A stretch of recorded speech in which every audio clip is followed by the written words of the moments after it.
Bismillah, Assalamualaikum warahmatullahi wabarakatuh. Alhamdulillahirabbil alamin wa bihi nasta'inu ala umuri dunya waddin wassalatu wassalamu ala asyrafil anbiya'i wal mursalin nabiyyina Muhammadin wa ala alihi wa sahbihi wasallam. Baik, marhaban bikum fi liqa'ina hadha fi al-maqta'. La adri fi ayyi maqta' wa fi ma'idah al-fiqh wa insyaallah ta'ala fi هذه المقطع سأوضح لكم حول إزالة النجاسة والأشياء النجسة. Baik, insyaallah ta'ala pada video kali ini Ustaz akan menjelaskan sedikit tentang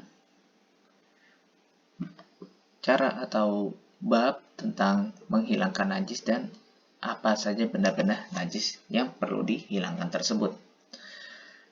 Kalau gitu kita mulai dari izalatun najasah, dari menghilangkan najisnya.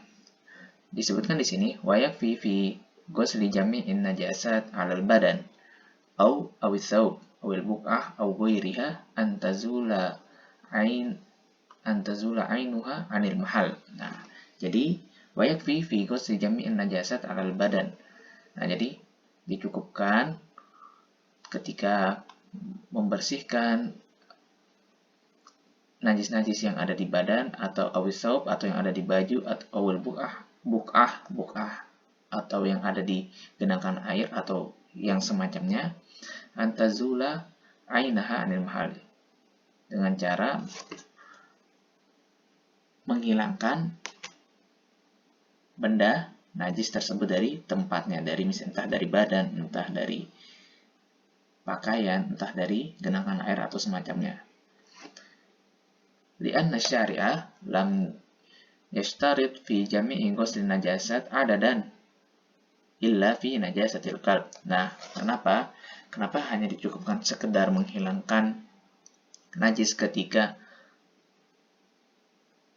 kita ingin membersihkannya, atau karena syari' atau dalam agama kita, agama Islam itu tidak ada disyaratkan berapa kali kita harus menghilangkan najis tersebut. Kita harus menggosoknya berapa kali, itu tidak disyaratkan, kecuali illa fi najasatil qalb, kecuali kalau terkena dengan najisnya dari anjing.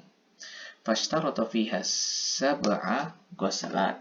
Nah, jadi kalau terkena najis anjing, entah itu air liur, maka kita disuruh untuk membersihkannya sebanyak 7 kali cuci.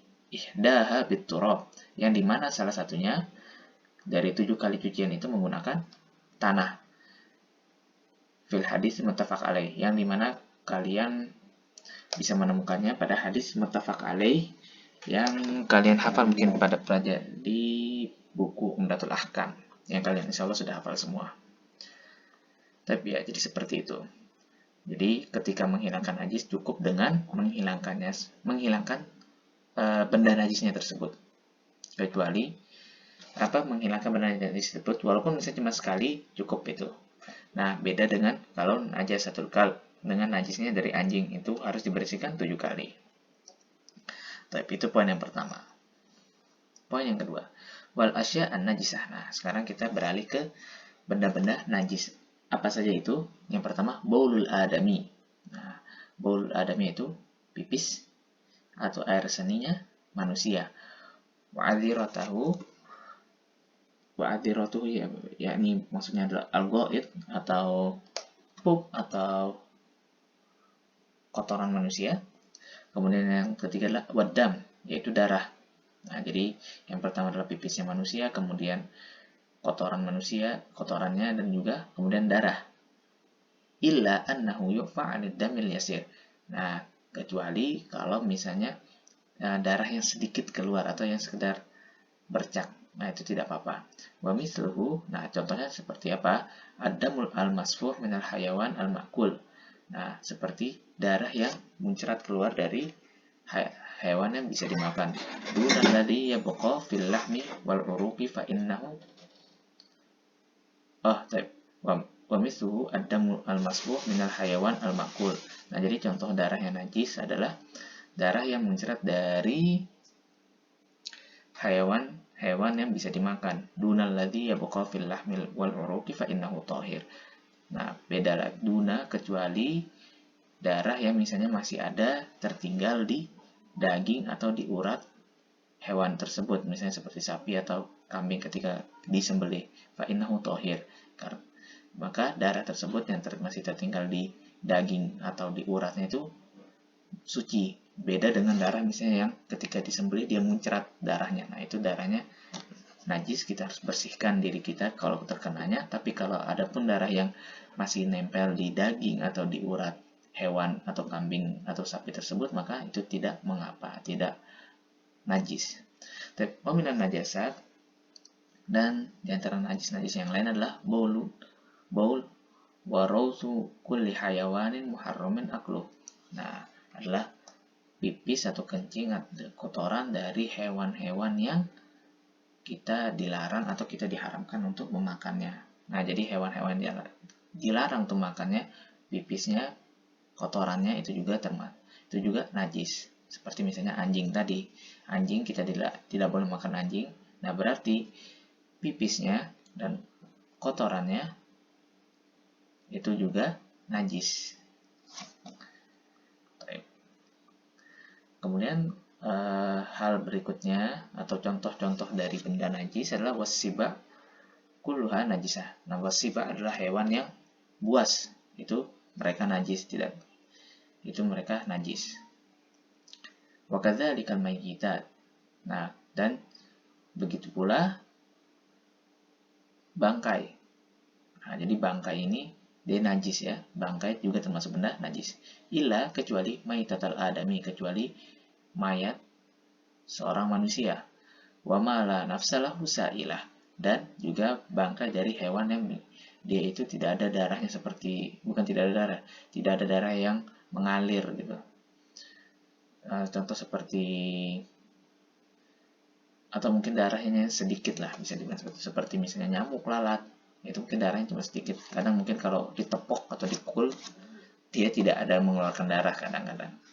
Nah, wasamak wal jarad li'annaha thahirah, dan juga as-samak dan wal jarad yaitu ikan dan juga belalang. Nah, itu juga termasuk mereka suci. Jadi bangkai ikan, bangkai belalang itu suci, tidak najis.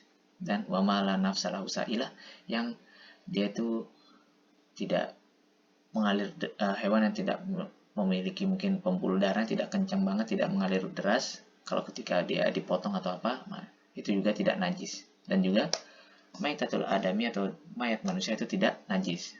Tapi kalau mayat-mayat yang selain yang disebutkan tadi, itu dia termasuk benda najis. Dalilnya apa? Qala ta'ala hurrimat 'alaikumul maitatu waddam. Nah, dalilnya tentang mayat itu najis adalah Allah SWT telah berfirman, hurrimat 'alaikumul maitatu waddam. Telah diharamkan atas kalian mayat dan juga darah. Ila akhiriha, ya, jadi sampai akhir ayatnya. Insyaallah antum sudah hafal. Kemudian waqala Nabi SAW, dan juga Nabi kita Muhammad SAW pernah bersabda, al-mu'min la yanjus hayyan wala mayyitan. Seorang mukmin itu tidak najis hayyan wala mayyitan, jadi semua hidup dan matinya. Jadi maksudnya adalah jasad seorang mukmin itu dia tidak najis, baik dia itu hidup maupun dia telah meninggal dunia. Waqal, dan juga Nabi kita Muhammad SAW pernah bersabda, uhilla lana maitatan wa daman, fa ammal maitatan fal hutu wal jarad, wa ammad daman fal kabidu wat tihal, rawahu Ahmad wa Ibnu Majah. Jadi Nabi Muhammad SAW pernah bersabda, uhilla lana maitatan wa dam, telah dihalalkan bagi kita dua macam mayat atau bangkai dan juga dua macam darah. Fa'amal maitatan, dan adapun dua bangkai tersebut apa saja? Al-hut wal jarad, yaitu ikan-ikan kecil, dan al-hut bisa kita bilang ikan, wal jarad dan belalang. Wa ammad daman fal kabidu wat tihal. Nah, dan adapun darah, dua macam darah yang boleh yang halal adalah al-kabid yaitu hati dan juga limpa. Al-kabid itu hati, wat tihal itu limpa. Wallahu ta'ala alam. Nah, itu dia, jadi macam-macamnya benda-benda najis tadi, ada baul adami atau pipis dan juga kotoran manusia, kemudian darah kecuali darah yang sedikit atau darah yang tertinggal di daging atau di urat, dan ya kecuali itu kecuali ya, itu boleh. Tapi kalau darah yang muncrat yang segar keluar dari misalnya dari pembuluh darah, nah itu najis. Tapi kemudian juga kotoran-kotoran dari hewan yang tidak boleh dimakan, dan juga kemudian bangkai, tapi ada pengecualian, tidak semua bangkai itu najis. Kemudian adapun, tapi itu dia. Jadi kemudian adapun wa amma arwasu al hayawanat al makulah wa abwaluha, dan adapun kotoran-kotoran hewan yang boleh dimakan seperti yang saya sebutkan tadi, sapi, kambing, atau ayam, maka kotoran-kotoran hewan tadi dan juga pipisnya itu fahiyah thahirah, itu suci, jadi tidak najis. Wa maniyul adami thahir, dan air mani dari seorang anak Adam itu juga suci, jadi dia tidak termasuk ke dalam benda najis, sebagaimana Nabi kita Muhammad SAW yaksilu rotbahu wa yafruku ya bisahu. Jadi Nabi Muhammad SAW menyuci misalnya bekas mani yang misalnya masih basah, wa yafruku ya bisahu, dan juga mengkerik atau menggosok-gosok misalnya bekas mani yang sudah kering dan dipakai untuk sholat. Wa bulul gulamis shagir. Nah, dan hal-hal lain yang bukan termasuk dari benda-benda najis selain kotoran hewan yang bisa dimakan, air mani. Nah, berikutnya adalah air pipis dari anak kecil, yang dimana anak kecil itu alladzi lam yakul at-ta'am li syahwah, yang dia itu belum bisa makan sendiri. Kalau kita mungkin belum bisa makan nasi gitu ya, li syahwah yakfi fihi an-nadah.